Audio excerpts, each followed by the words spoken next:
He estado leyendo su libro y puede parecerle una pregunta estúpida, pero ¿puede probar la resurrección científicamente? No creo que el enfoque esté en la ciencia. Es muy difícil probar algo sobre una persona así en la historia. Creo que necesita entender la diferencia entre los métodos científico y legal de determinar la verdad. ¿Cómo? No, explíqueme. El método científico se basa en mostrar que algo es verdad, repitiendo el evento en presencia de la persona que duda del hecho. En otras palabras, la verdad de una hipótesis se comprueba mediante experimentos controlados. ¿Quiere darme un ejemplo? No acabo de entender.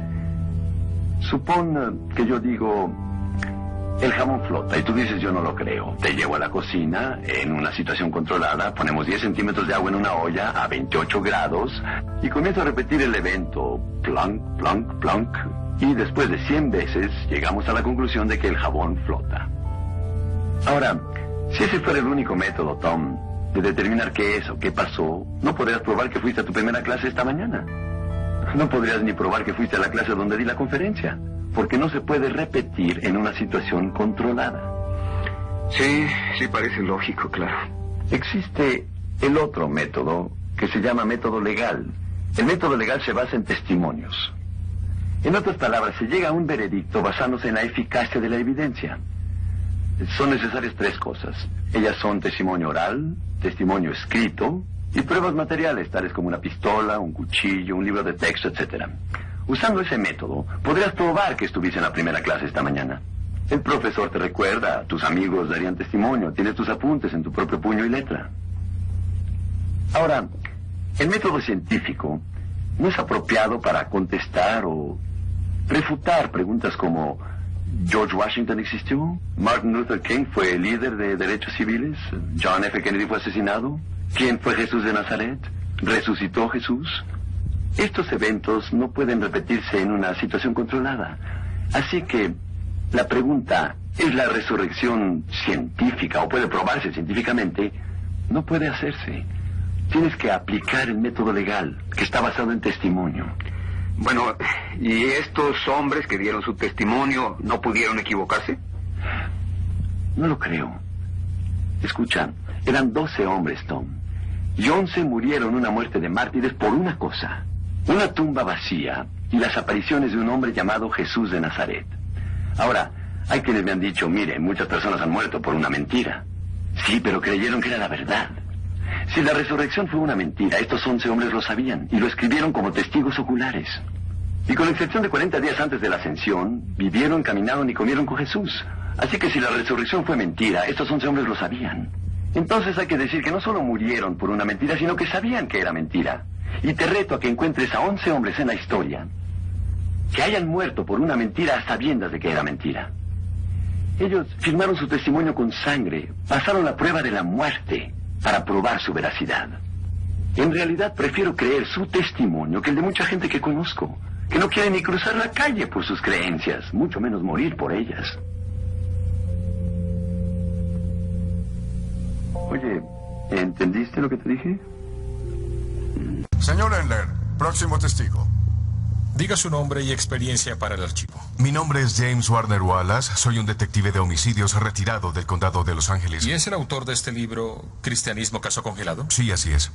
¿Puede compartir el tema del libro con la corte, por favor? Un detective de homicidios investiga las afirmaciones de los evangelios. ¿Sería correcto decir que sus deberes como detective de homicidios incluyen la investigación de casos sin resolver? Sí, esa es y era mi especialidad. La mayoría de esos casos no se resuelven con ADN. Objeción. El abogado conduce y testifica, su señoría. Voy a parafrasear.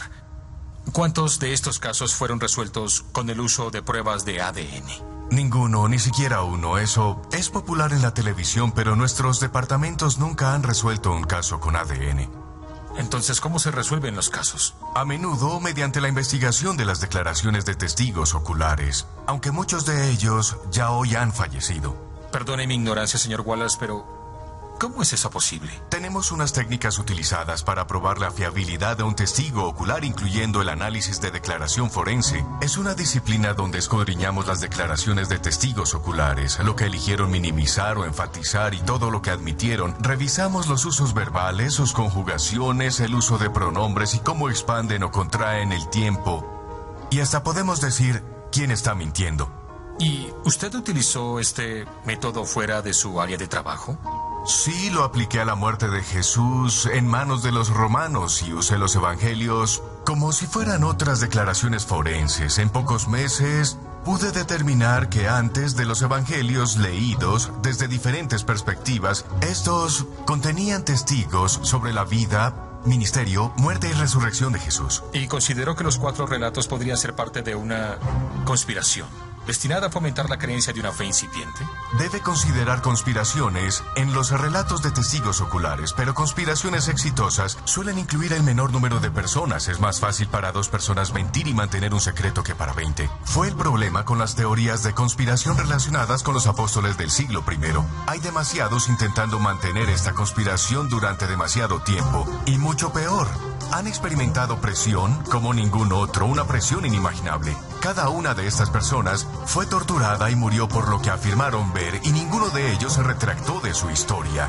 Así que la idea de que esto es una conspiración en el primer siglo es simplemente poco razonable. Y lo que veo en los evangelios es lo que llamo declaración soportada involuntaria por un testigo ocular. ¿Qué es una declaración soportada involuntaria por un testigo ocular? Si pudiera prestarme su Biblia.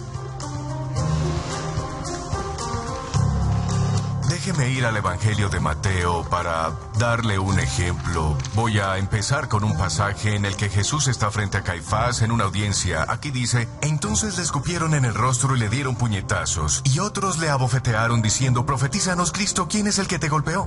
Eso parece una petición muy sencilla, ya que las personas que lo golpearon estaban de pie frente a él. Eso no tiene sentido. ¿Por qué sería una profecía poder decir quién te golpeó? Pero hasta que lees Lucas puedes responder esto. Él dice: y los hombres que custodiaban a Jesús se burlaban de él y le golpeaban. Y vendándole los ojos, le decían: profetiza, ¿quién fue el que te golpeó? Ahora sabemos por qué esto era un reto, ya que Lucas nos dice lo que Mateo omitió, que en realidad tenía vendados los ojos. Esta es declaración soportada involuntaria por un testigo ocular que da detalles que el primer testigo omitió. Y después de años de escudriñar estos evangelios, con el tiempo pude determinar si un testigo ocular es confiable. Llegué a la conclusión de que los 4 evangelios contienen los relatos fiables de las propias palabras de Jesús. ¿Y eso incluye las declaraciones citadas por la señora Wesley en su clase? Absolutamente. Gracias, detective. Su testigo.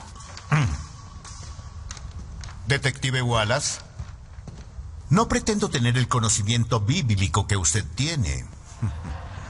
Pero ¿no es cierto que estos relatos evangélicos varían mucho en lo que dicen? ¿Que existen numerosas discrepancias entre esos relatos? Absolutamente, pero eso es lo que debemos esperar. No lo entiendo muy bien, señor. Los relatos de testigos oculares confiables siempre difieren en la forma en que recuerdan la historia, su perspectiva, incluso dónde se encuentran. Cuando examiné los evangelios, intentaba determinar si eran relatos precisos y fiables a pesar de sus diferencias. Oh, y como cristiano devoto, ¿siente que tuvo éxito? No, señor Kane. Creo que me entendió mal. Cuando comencé este estudio, era un ateo devoto. Empecé el examen de los evangelios como un escéptico comprometido, no como un creyente. En realidad no fui criado en un ambiente cristiano. Aunque creo que tengo una alta estima por el valor de las pruebas, no soy cristiano porque fui criado de esa manera o porque esperaba satisfacer alguna necesidad o lograr un objetivo. Simplemente soy cristiano porque es evidentemente cierto. Petición de anulación, señoría. Concedido. El jurado ignorará las últimas observaciones del señor Wallace. No hay más preguntas. El testigo se puede ir.